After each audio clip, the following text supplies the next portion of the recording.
कागज कलम दवात ला, लिख दूं दिल तेरे नाम करूं।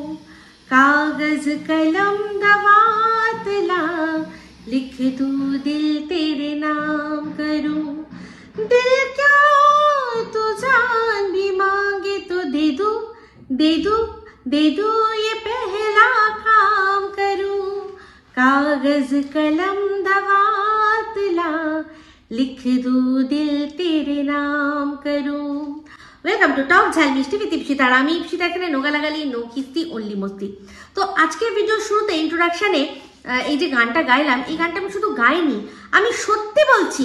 এই যে কাগজ, হ্যাঁ মানে খাতা, রীতিমতো খাতা কলম নিয়ে বসেছি। দোয়ার তা লাগবে না, কারণ পেনটা আমার ওই কালি পেন নয়, তো এটা তো বল পেন, তাই জন্য জাস্ট পেন নিলেই হবে। তো কেন বলুন তো আজকে খাতা কলম সব নিয়ে বসেছি?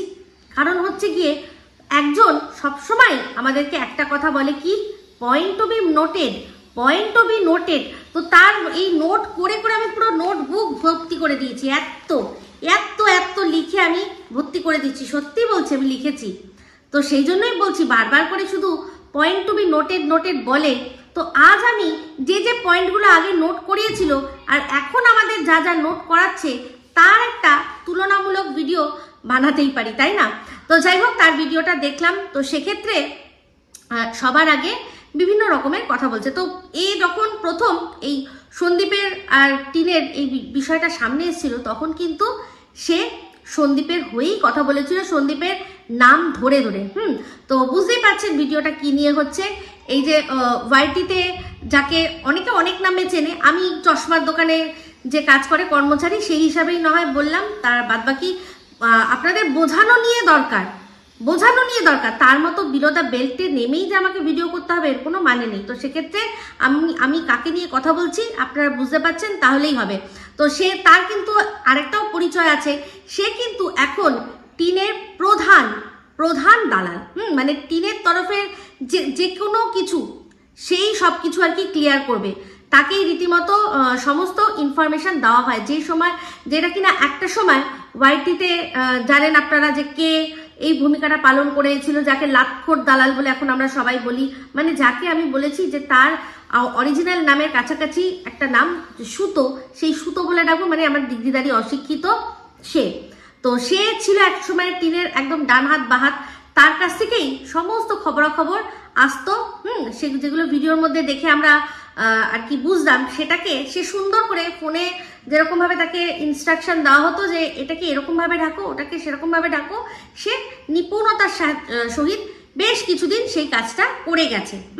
তারপর আস্তে আস্তে সে সেখান থেকে আস্তে আস্তে আস্তে করে সে সরেছে। তো তারও একটা ভিডিও আমি দেখলাম, সেটা নিয়ে অবশ্যই আমি কিছু কথা বলবো, কারণ তার কথা শুনেও বুঝলাম যে সত্যির কণ্ঠ যখন মানুষ চেপে ধরে তখন ঠিক কতটা কষ্ট হয়, সেটা সে মনে হয় বুঝেছে। তো কিছুদিন আগে আমাকে নিয়ে খিল্লি করছিল, যখন আমি সত্যিটা সবার সামনে আনার চেষ্টা করছিলাম, খিল্লি করছিল খুব খুশি করার জন্য একজনকে, মানে যাকে আমি বারবার প্রশ্ন করছিলাম যে বলো কে কে ঠিক বলছে, কে ভুল বলছে। তো সেটা নিয়ে আমি আলাদা করে ভিডিও করব, কারণ এই বিষয় নিয়ে বেশ কিছু কথা আরো বলার দরকার। তো চলে আসি এখন, যখন এই চশমার দোকানের কর্মচারী, সে যখনই ভিডিও করে একটাই কথা বলে যে পয়েন্ট টু বি নোটেড। তো এর আগেও যখন টিন আর সন্দীপের বিষয়টা প্রথম সামনে এসেছিল, তখন কিন্তু সে পরিষ্কার বলেছিল পয়েন্ট টু বি নোটেড। একটা মা একটা রাত্রেবেলা সে বেরিয়ে চলে গেছে, সেই নারী কিন্তু আর কোনোভাবেই সমাজের চোখে সে কোনো রকম ভাবে সম্মান পাওয়ার যোগ্য নয়। এটা কিন্তু আমাদের পয়েন্ট টু বি নোটেড বলে নোট করিয়েছিল। তো আরো নানান রকমের কথা কি বলেছিল, যে এবার তুমি সাবধান হয়ে যাও সন্দীপ, নাম ধরে সাবধান হয়ে যাও সন্দীপ, কারণ যে নিজে নোংরামি করেছে সে কিন্তু নিজের নোংরামিটা ঢাকার জন্য এবার তোমার নামে অপবাদ দেওয়া শুরু করবে, তুমি মিলিয়ে দেখে নিও। তো সেটা আমরা বুঝতেই পাচ্ছি যে মিলাবো কি। এখন তো সে জবের থেকে সন্দীপ করে কোনো পাত্তা না পেয়ে, যখন তার এই লিগাল ওয়াইফের ভাই হয়ে দাঁড়ালো, তাকেও তো বলেছে যে দাদা, এমনকি এমন দাদা যাকে বলেছে যে আমি আমার ছেলেকে যদি আমার কাছে নিয়ে আসি তাহলে কোন স্কুলে দেব, সেটা এই দাদা জানে, মানে এই চশমার দোকানের কর্মচারী দাদা জানে। তাহলে বুঝতেই পারছেন বহুত ইয়ারা না লাগতা হ্যাঁ, মানে খুব ভালো সম্পর্ক হলে তবে গিয়েই তো এটা সম্ভব হয়। তো যাই হোক, এখন সে কি বলছে। তো আমরা সবাই দেখে নিয়েছি, টিনের খুদ ভিডিওর মধ্যে থেকেই দেখা গেছে যে যখন ও ফ্ল্যাটে ছিল সেখান থেকে বেশ কিছু জিনিসপত্র ওগুলো কি করবে, ও পোস্ট অফিসে দেবে, সেই জন্য ও বেরোলো। তো তার আগে ও কি করছিল না, সেগুলো সব গুছিয়ে টুছিয়েছে।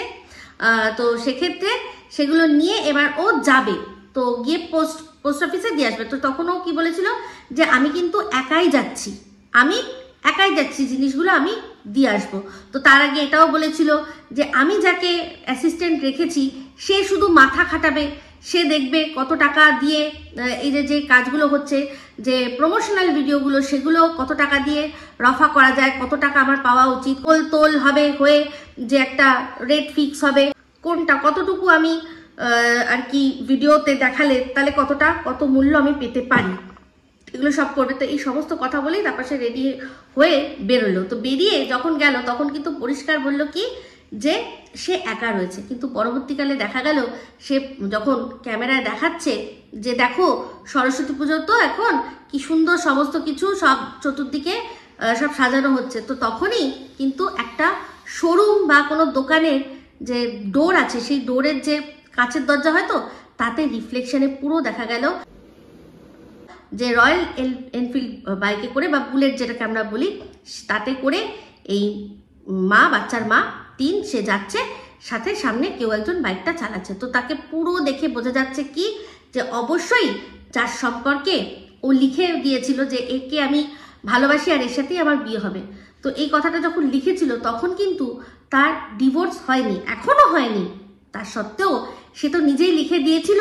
তো এই একটা জিনিস করার জন্যই তার ওপর কলঙ্ক, ওই যে বলছে না যে একটা মেয়েকে সব মেয়েরা কিরকম ভাবে কলঙ্কিত করছে, তো সেই কলঙ্ক সে নিজেই নিজের জন্য নিজে আর কি মেখে নিয়েছে এই স্বীকারোক্তিটা দিয়ে। তো একটা মেয়ে সে যখন বিবাহিত থেকে একটা সম্পর্কের মধ্যে থেকে একটা বাচ্চার মা হয়ে একজনের বউ, একজনের বৌমা, একজনের পুত্রবধূ হয়ে সে যখন সেই সম্পর্কের মধ্যে থেকে অন্য একজনের সাথে সম্পর্কে জড়িয়ে পড়ে, সেটা ইটসেলফ একটা কলঙ্ক, সে নিজেই সেই জিনিসটা করে নিয়েছে, তাই না? সে নিজেই সেটা করে নিয়েছে, তার জন্য আর নতুন করে কিছু করতে লাগবে না।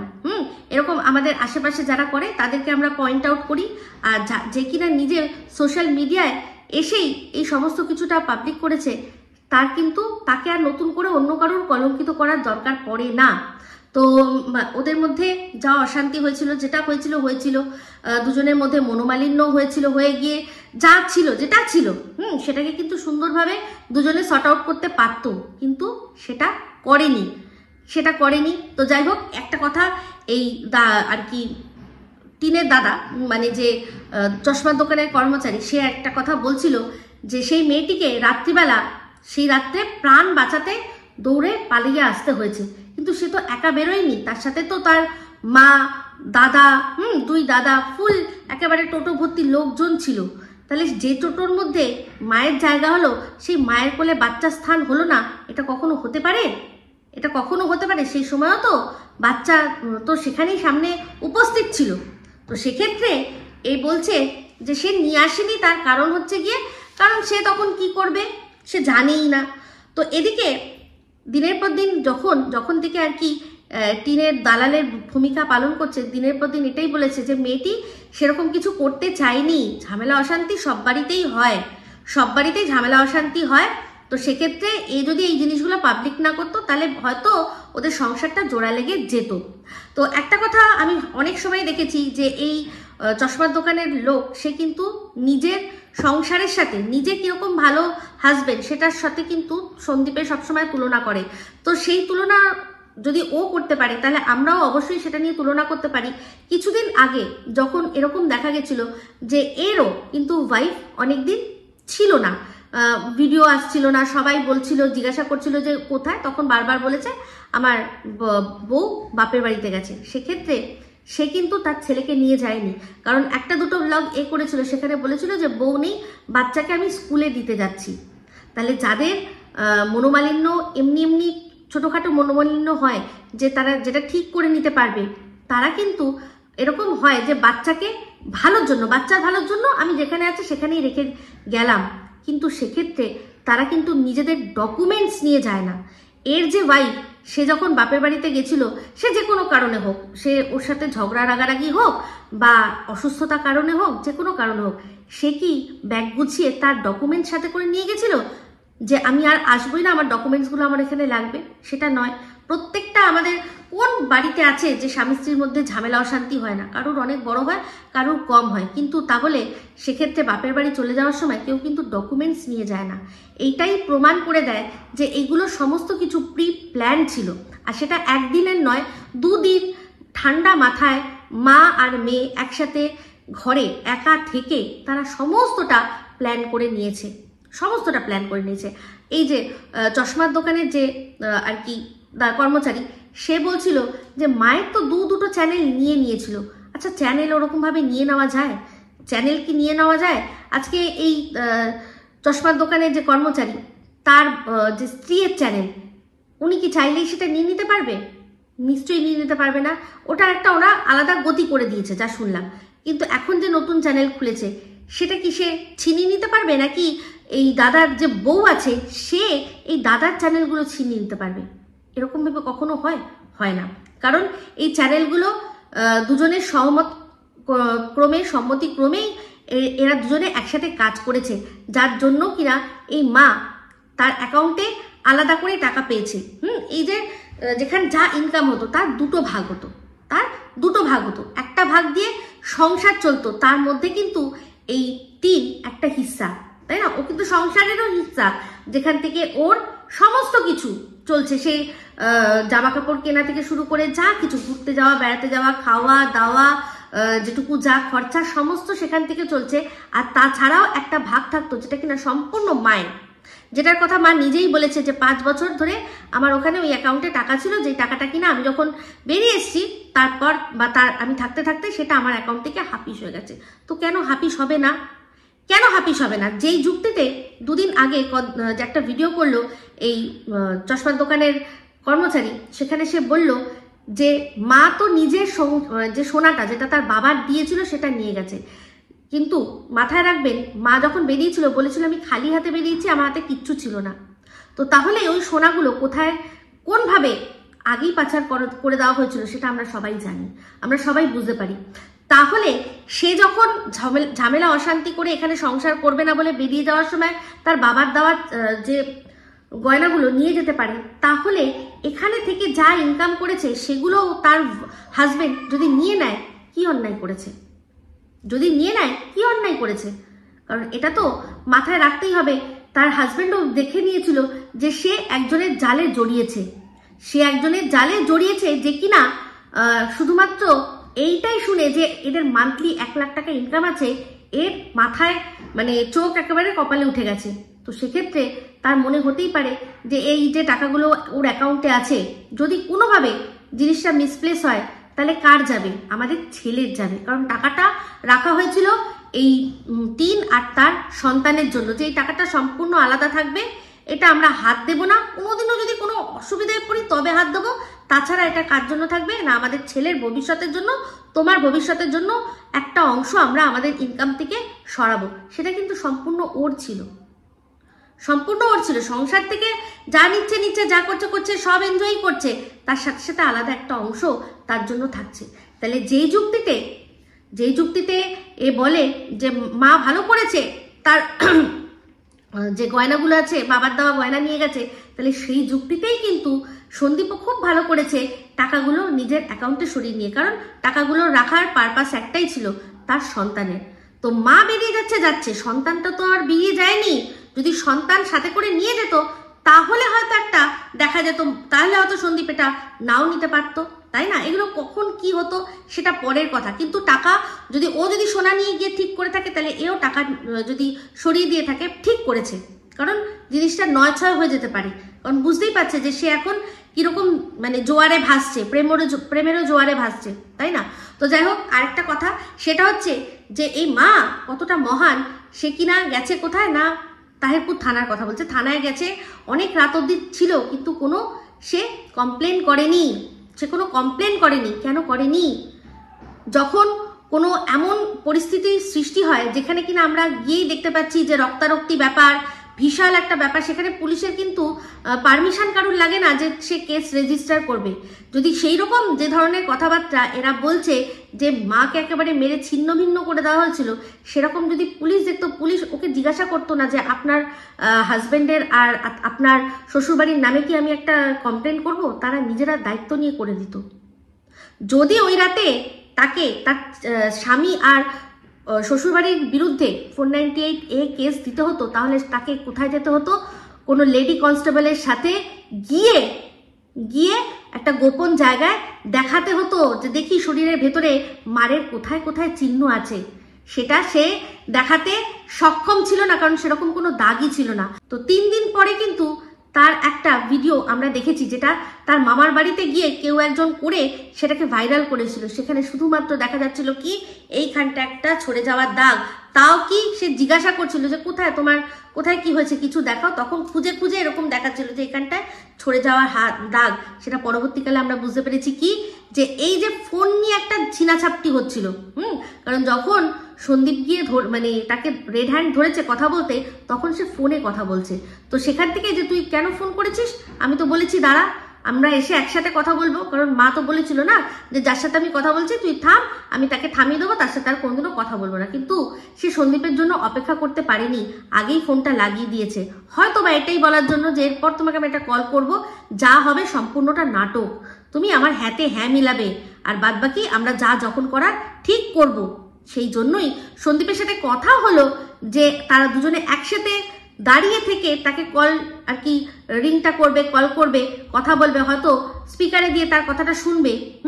কিন্তু সে মায়ের তার তর সইল না, সে আগেই তাকে ফোন করে দিয়ে হয়তো কোনো রকম ভাবে ইনফরমেশন যে ধরা পড়ে গেছি, এখন আমি যা বলবো হ্যাঁতে হ্যাঁ করবে, পরবর্তীকালে দেখা যাবে, আমি যোগাযোগ করে নেবো। হতেই পারে, এটাই তো মনে হচ্ছে। তো যাই হোক, সেক্ষেত্রে পরিষ্কার যে সেই রাত্রে পুলিশ কমপ্লেন না করে এই মা কোনো মহানতা করেনি, কারণ তার থেকে 3 মাস পরেই কিন্তু সেই একই ধারায় সে কিন্তু কেস করেছে। 3 মাস আগে যেটা বলেছিল যে আমার বাচ্চা ওখানে আছে তো তাই জন্য আমি কিছু করিনি, তো 3 মাস পরে কি বাচ্চা তার কাছে চলে এসছে যে সে 498A মামলাটা করলো? তাহলে পরিষ্কার এটাই যে তার কাছে তখন দেখানোর মতো কোনো এভিডেন্স ছিল না যে তার ওপর কোনো রকম কোনো মানে যেটাকে আর কি অত্যাচার হয়েছে। 3 মাস পরে গিয়ে যখন গেছে, সেক্ষেত্রে অবশ্যই পুলিশরা এটা বলবে না যে কোথায় দাগ হয়েছে দেখান, কারণ 3 মাস আগের ঘটনায় যদি কেউ তার গায়ে হাতও ওঠায় সেই দাগ কিন্তু মিলিয়ে যায়। আর সেদিন রাত্রের কথা আমি কিন্তু বলেছিলাম যে ওর যা গায়ের রং, সেই গায়ের রঙের মধ্যে যদি সন্দীপ ওকে বেশি না একটা গালে চড়ও মারে না, যে চড়টা কিনা ওই ফোকলা মেরেছিল কাকে না, তার স্ত্রীকে, ওই একটা চিঠি লেখার জন্য যে আমাকে একটু প্রেম করার পারমিশন দেবে, এইটুকু দেখেই তার মাথা আতাবাজি সাটাকলি হয়ে এমন চর মেরেছিল, ওই রকম চরই যদি সন্দীপ সত্যি দিত না ওকে, ওই দাগ দেখিয়েই যা হওয়ার হয়ে যেত। কারণ ওর ওই মানে ফোলা ফোলা একদম নরম গাল, ওই তার উপর হচ্ছে গায়ের রং ধপধপ করছে, একদম 5 আঙুলের দাগ বসে যেত। ঠিক আছে, তো সেই জন্যই বলছি যে এটা সম্পূর্ণ ভুল কথা, এই পয়েন্টটাও কিন্তু একদম ভুল। তো এবার আসি যেটা হচ্ছে গিয়ে কি না, একটা মেয়েকে তার চরিত্র হনন করা হচ্ছে। তো সবার আগে বলি যে চরিত্র হননটা করছে কে? আজকে এই টিমকে আমরা এত কথা বলতে পেরেছি, তার সাথে কে আছে না আছে আমরা খুঁজতে পেরেছি, কারণ সে একজনের সম্পর্কে স্বীকারোক্তি দিয়েছে। সেই জন্য ও যদি এটা স্বীকার না করতো, তাহলে কিন্তু ওর সাথে যদি পাশে কেউ একজন মানে হেঁটেও চলছে, মানছে এই ছেলেটাই, সেক্ষেত্রেও কিন্তু এত কথা উঠতো না। যেহেতু ও স্বীকার করে নিয়েছে, সেই জন্যই কিন্তু এত কথা উঠেছে, আর তাকে খোঁজার এত প্রবণতা এসছে। যে দেখি তুমি একবার বলছো তোমার সাথে আছে, একবার বলছো নেই, তো কোনটা সত্যি কোনটা মিথ্যে? ঠিক আছে, তাহলে সেই ক্ষেত্রে এই মানে ওর যে কলঙ্ক সেটা ও নিজেই নিয়েছে। তো এখন নিজের কলঙ্কটা কি করবে না, অন্যের ঘাড়ে চাপানোর চেষ্টা করছে। আজকে চিন্তা করে দেখুন তো, আমরা পরিষ্কার দেখে বুঝতে পারছি যে বাইকেও কার সাথে চলছে, কিন্তু নামটা কার দিচ্ছে না, ওই বকদাদার। তো এই বকদাদা যদি সত্যি ওর সাথে থাকতো, তাহলে সবার প্রথমে যে পয়েন্টটা, যে তাহলে লুকানোর কি দরকার ছিল? লুকানো কাকে? তার মানে কি আমরা এটাই ধরবো যে বকদাদার স্ত্রী কোনো রকম ভাবে এই জিনিসটা পছন্দ করে না? মানে এই যে ক্লায়েন্টের সাথে এতটা বেশি মাখামাখি করার কোনো প্রয়োজন পড়ে না, সেটাই হয়তো তার স্ত্রী তাকে বলে। আর স্ত্রী যাতে জানতে না পারে সেই জন্য লুকিয়ে লুকিয়ে ইনি এই ক্লায়েন্টের সাথে দেখা করে। নালে এটা কি মানে এটা কোন ধরনের যুক্তিটা আসতে পারে আপনারা চিন্তা করে দেখুন না। আজকে কিছুদিন আগেও আপনারা দেখেছেন যে ম্যাডাম ছিল সন্দীপের পাশে, তো সেখানে সন্দীপ ম্যাডাম ওরা যারা যেখানে যেখানে খেতে গেছে বা যাই হয়েছে পাশাপাশি ছবি তুলে দেখিয়েছে, খাচ্ছে, সেই ছবি দিয়েছে। সন্দীপ ভিডিওর মধ্যে তার ব্লগের মধ্যে শেয়ার করেছে যে আজকে এখানে আমরা একসাথে খাওয়া দাওয়া করলাম। এখানে লুকোচাপার তো কোনো ব্যাপার নেই, এখানে লুকোচাপার তো কোনো ব্যাপার নেই, মনের মধ্যে তো কোনো পাপ নেই। লুকায় কারা? যাদের মনের মধ্যে কোনো পাপ থাকে বা কোনো রকম কোনো বাধা থাকে। তো সেক্ষেত্রে সত্যি কথা বলছি, তীরের কি হবে জানি না, কারণ যে নিজেই নিজের সংসার বাঁচাতে পারেনি, কিন্তু তার জন্য অন্য একটা সংসারে যে আগুন লাগছে সেই আগুনের তাপ বা আঁচ কিন্তু পাচ্ছি, এটা স্বাভাবিক কথা। তাদের তো আবার জানি যে প্রেমের বিয়ে, প্রেমের বিয়ে মানে আরো অনেক বেশি পজিটিভ ব্যাপারটা থাকে। তো সেক্ষেত্রে অবশ্যই সেই স্ত্রী যদি মনে মনে এটা চিন্তা করেন, হয়তো বলতে পারছেন কি পারছেন আমি জানি না তার হাজবেন্ডের সাথে ঠিক কতটা বন্ডিং, কিন্তু মনে মনে তো এটা নিশ্চয়ই ভাবে যে উনি তো তোমার ক্লায়েন্ট, ভালো কথা, তুমি ডেকেছো তাকে বোন, কিন্তু এমন এমন কার্যকলাপ করছো সেগুলো কিন্তু না বোনের সাথে করা যায় নাহি কোনো ক্লায়েন্টের সাথে করা যায়। সেখানে ওই একসাথে গিয়ে ডুগুডুগু করা চীনা রেস্তোরাঁয়, সেটাও দরকার ছিল না, সেটারও দরকার ছিল না। আজকে তাহলে এই যে যাকে আমরা দেখছি, যাকে আমরা বুঝতে পারছি, কেউ তো একজন আছে আমরা বুঝতে পারছি, তাহলে সেটা কে? এখন তো পুরোপুরি বুঝিয়ে দিচ্ছে কি যে সেটা নাকি বগদাদা। তো যাই হোক, ওই বাইকের বসার পশ্চারটা দিয়ে বলল যে দেখুন তো এই যে কিরকম বসে আছে, দুজনের মধ্যে কতটা গ্যাপ। যদি সত্যি ভালোবাসার মানুষ হতো তাহলে কি এতটা গ্যাপ থাকতো? ভালোবাসার মানুষের সাথে যদি 24 ঘন্টা ঘরের একটা বদ্ধ ঘরের মধ্যে কাটানো যায়, তাহলে আবার রাস্তায় বেরিয়ে গুলুগুলু করার মানেটা তো আমি বুঝি না। রাস্তায় বেরিয়ে গুলুগুলু তারাই করবে যারা কিনা একান্তভাবে কোনো জায়গা পাবে না নিজেদের সময় কাটানোর জন্য, তারাই মানে রাস্তার মধ্যে ডেসপারেট হয়ে যায়। দেখেছেন কিছুদিন আগে চুমু খেয়ে ফেললো, মেট্রো স্টেশনের মধ্যে চুমু খেয়ে ফেললো একে অপরেরকে। তাদের যদি সত্যি কোনো ওয়ো রুম থাকতো বা কোনো ফ্ল্যাট থাকতো, বা তারা নিজেদের বাড়িতে যদি সেই স্বাধীনতাটা পেতো একে অপরের বাড়ি যাওয়ার, তাহলে কি ওইখানে ওই প্রকাশ্যে চুমুটা খেত না, তারা কিন্তু ঘরে বসেই চুমুটা খেত। তাই সেই জন্য এই যুক্তিটা যে মানে দূরত্ব মেনটেন করে বসেছে তার মানেই ওটা ওর ভালোবাসার মানুষ নয়, এটা কিন্তু ভুল কথা। আর সবচেয়ে বড় কথা, ও কোনো কিন্তু অবিবাহিত মেয়ে নয়, ও একজন এমন মহিলা যার এখন ডিভোর্স কেস চলছে, যে কিনা 498A মামলা দিয়ে রেখেছে তার শ্বশুরবাড়ির লোকদের প্রতি, তার হাজবেন্ডের প্রতি। তো সেক্ষেত্রে রাস্তাঘাটে যখন চলাফেরা করবে নিশ্চয়ই সেরকমভাবেই চলাফেরা করতে হবে, যাতে করে কিনা লোকে কোনো রকমভাবে সন্দেহ বশবর্তী না হয়, তাই না? তো যাই হোক, যেটাই বলছিলাম, এটা কোনো রকমভাবেই মেনে নেওয়া গেল না। তবে হ্যাঁ, এটুকুই বুঝতে পারছি হয়তো এই বগদাদা কিছু করার নেই, তার কিছু করার নেই, তার ক্লায়েন্টকে বাঁচানোর জন্য তাকে নিজের সংসারকে পর্যন্ত দাওতে রাখতে হচ্ছে। কিন্তু একটাই কথা বলবো, যে এই যার সংসার বলে কিচ্ছু নেই, তার জন্য একটা সুন্দর সুখের সংসার, যার দুটো বাচ্চা রয়েছে, এখন যদি বাবা মায়ের মধ্যে এইসব নিয়ে আলোচনা হয়, যদি মানে তর্কাতর্কি হয়, তাহলে এর এফেক্ট কিন্তু বাচ্চাদের মধ্যে পড়বে। কারণ ছোট ছেলেটা অনেকটাই ছোট আর খুব ডেঞ্জারাস অবস্থা, বড় ছেলেটার একটা এমন স্টেট অফ মাইন্ড হয়ে গেছে, তারও কিন্তু এখন বাবার সাথে এরকম মায়ের ঝগড়া দেখলে তার একটা উল্টো এফেক্ট পড়বে। অনেক ক্ষেত্রে আমরা দেখেছি অনেক বড় বড় ছেলেরা কিন্তু অনেক রকম মানে ভুলভাল জিনিস করে, ভুল সঙ্গতে মিশে যায়, ভুল জিনিসে মিশে যায়। কিসের জন্য না, বাড়িতে বাবা মায়ের অশান্তি দেখছে, তারা মাথা ঠিক রাখতে পারছে না, বেরিয়ে যাচ্ছে, যার সাথে পাচ্ছে তার সাথে মিশছে। ভগবান না করে যেন এই জিনিসটা হয়। আমি এটুকুই বলবো যে শুধুমাত্র এই ক্লায়েন্টকে বাঁচানোর জন্য নিজেকে এমনভাবে বিকিয়ে দেবেন না, নিজের সংসারটাকে পুরোপুরি ভাসিয়ে দেবেন না। এদের তো যা হওয়ার হয়েছে, আপনার এত সুন্দর সংসারটাকে প্লিজ ভাসিয়ে দেবেন না। আপনার ওয়াইফ আছে, যাকে দেখেই বোঝা যায় যে তিনি সত্যি মানে খুবই ভালো। আমি যেটুকু দেখেছি আমার ওনাকে খুব পছন্দ হয়েছে, প্রচণ্ড ভালো লাগে আমার ওনাকে, যেটুকু অল্প সময় দেখেছি তাই। তো সেক্ষেত্রে বাচ্চাটাও, ছোট বাচ্চাটাও একদম ছোট, সেক্ষেত্রে যদি বাবা মায়ের মধ্যে তর্কাতর্কি হচ্ছে, তারও কিন্তু শিশু মনে একটা এফেক্ট ফেলবে। তো এই যে চরিত্রের হনন যা হচ্ছে, এটা কিন্তু খুদ এরা নিজেরাই করছে। কারণ এই যে দাদার সাথে এমন একটা সম্পর্ক আমাদের সামনে তুলে ধরছে, যাতে আমাদের মনে প্রশ্ন বারবার যদি আসে, তাহলে দোষটা নিশ্চয়ই আমাদের নয় যে কি এমন ব্যাপার, কি এমন সম্পর্ক? দাদার বউ কি তাহলে চায় না?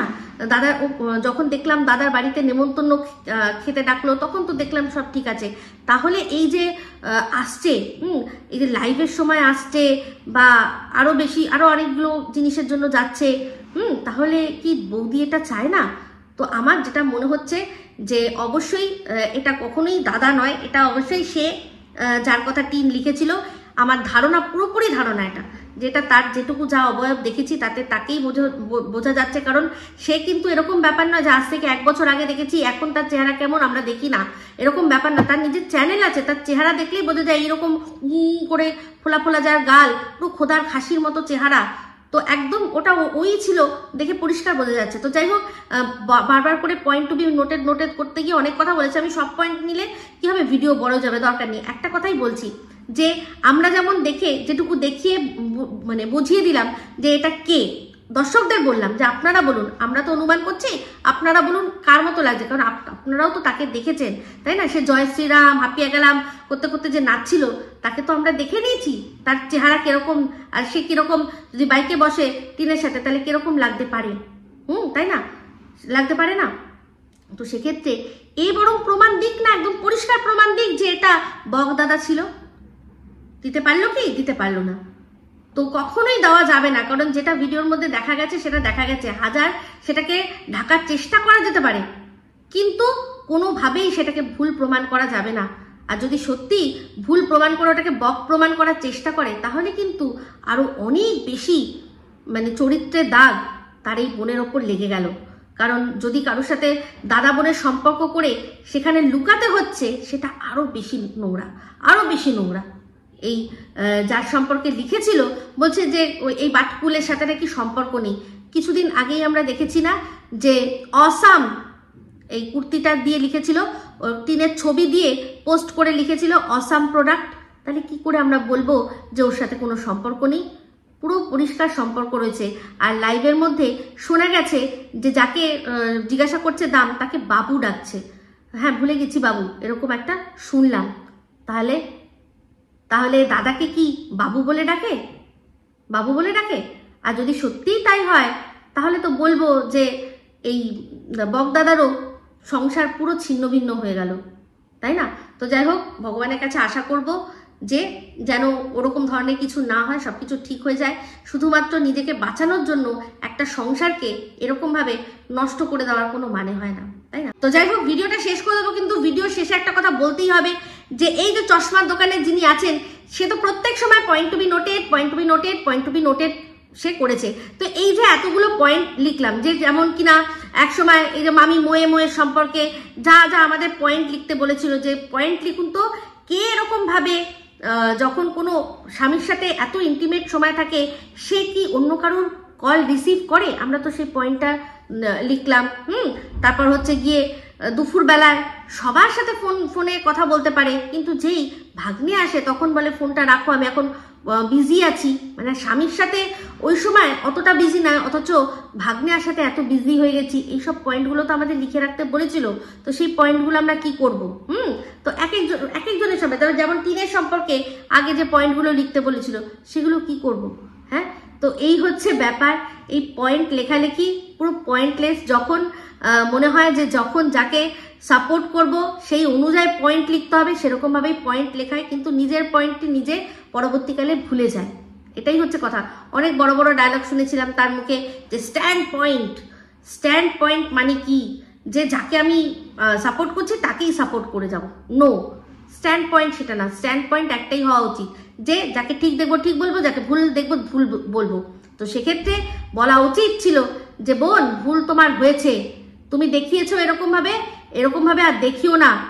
পরবর্তীকালে মনে রেখো, সেই বোনের ভুলটা না ধরিয়ে দিয়ে উল্টে কি হচ্ছে না, আরেকজন যে দাদা আছে তার সংসারকে মানে একদম নষ্ট করার পথে পাঠিয়ে দিচ্ছে, তাই না? ওই বৌদির মনের মধ্যে কি কি হচ্ছে সে তো বৌদি একমাত্র জানে, তাই না? আর এমনিতেও জানেন ওনার যা বয়স, মিড এজ ক্রাইসিস বলে যে একটা ওয়ার্ড থাকে, সেটা তো একদম খাপে খাপ পঞ্চুর বাপের মতো জায়গায় গিয়ে বসবে। তো সেক্ষেত্রে এত অল্প বয়সী বোন, তার উপর সে একা থাকে, তার সম্পর্কে, তাকে নিয়ে বাইকে করে ঘুরছে, কেউ জানে না, বোন বলতে চাইছে না ক্যামেরায়, এইগুলো করে করে তো সেই বৌদির মনে পুরো বিষ বৃক্ষ তৈরি করে দিচ্ছে। চিন্তা করে দেখবেন। তো যাই হোক, এই বলেই ভিডিওটা এখানে এন্ড করছি। যদি ভালো লাগে তাহলে অবশ্যই লাইক, শেয়ার, কমেন্ট করতে ভুলবেন না। যারা চ্যানেলটা সাবস্ক্রাইব করেননি তারা সাবস্ক্রাইব করে নেবেন। সবাই ভালো থাকবেন, সুস্থ থাকবেন। আবার আসছি খুব শীঘ্রই এক নতুন ভিডিও নিয়ে। Me Ipsita signing off. Love you all.